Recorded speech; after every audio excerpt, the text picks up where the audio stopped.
이번 시간에는 산전도와 상관관계에 대해서 공부를 해보겠습니다. 산전도는 점으로 흩어진 정도를, 흩어질 산이다 그랬잖아요. 산포도 할 때. 흩어진 정도를 점으로 표현하는 거예요. 점으로. 그러한 산점도를 보고 상관관계가 있는지 없는지를 판단하는 내용입니다. 자, 제가 예시를 하나 들고 왔는데요. 한번 봅시다.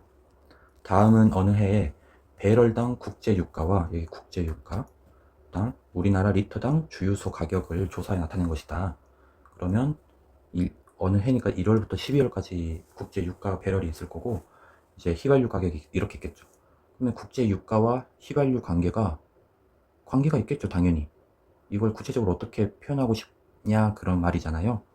그래서 국제 유가가 높으면 주유소 휘발유 가격이 높다고 할 수 있는지 말하여 보자. 상식적으로 생각했을 때는 당연한 거죠. 그리고 이 데이터를 봤을 때 정리를 해봐야 알겠죠. 그 정리를 어떻게 하느냐? 이렇게 정리할 수 있습니다. 국제 유가와 휘발유 가격을 각각 x, y라고 하고, 이들을 순서쌍으로 하는 점 x, y를 좌표평면 위에 나타내면 다음 그림과 같다. 여기 보시죠.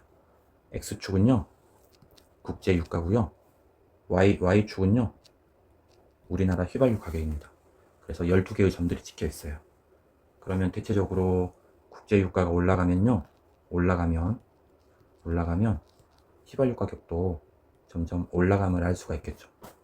그래서 이러한 분포가 산전도가 되면 상관관계가 있다, 양의 상관관계가 있다, 이렇게 표현을 합니다. 이것도 올라가면 저것도 올라간다. 이거를 양의 상관관계라고 합니다.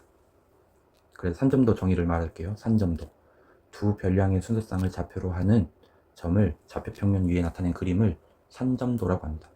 그거에 따른 상관관계, 두 별량 사이의 관계를 상관관계라고 합니다. 양의 상관관계, 위에서 했었죠. 배럴하고 휘발유 가격. XY에 대한 산전도에서 X값이 커짐에 따라 Y값도 대체적으로 커지는 관계가 있는 경우를 양의 상관관계, 음의 상관관계. XY에 대한 산전도에서 X값이 커짐에 따라 Y값은 작아지는 반대되는 경우를 음의 상관관계라고 합니다. 이게 양의 상관관계입니다. 양의 상관관계. 올라가면 올라가죠. 따라서 올라가는 거. 이거 보세요. 올라가면 내려가고, 올라가면 내려가죠. 음의 상관관계라고 합니다. 그 다음에 이런 경우 상관관계가 없어요. 어떤 올라가면 올라가고 올라가면 내려가고 이런 관계가 없습니다. 한 문제만 제가 가지고 왔습니다. 보십시오. 다음 그림은 학생 20명의 과학 성적과 수학 성적에 대한 산전도이다. 가로축 x축은 과학 점수고요, 세로축은 수학 점수예요.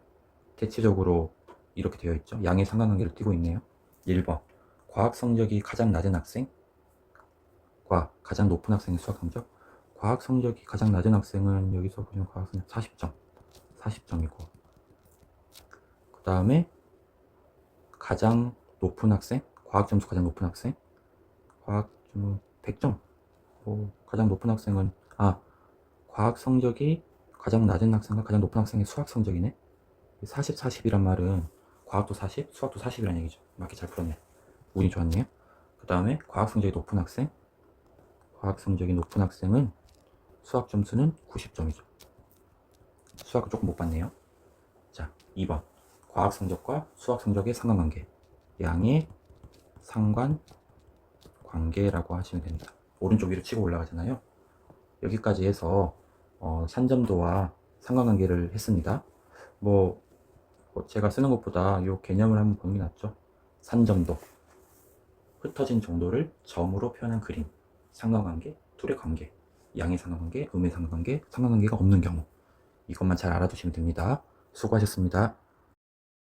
영상이 조금이나마 도움이 되셨다면 좋아요와 구독 한번 부탁드립니다.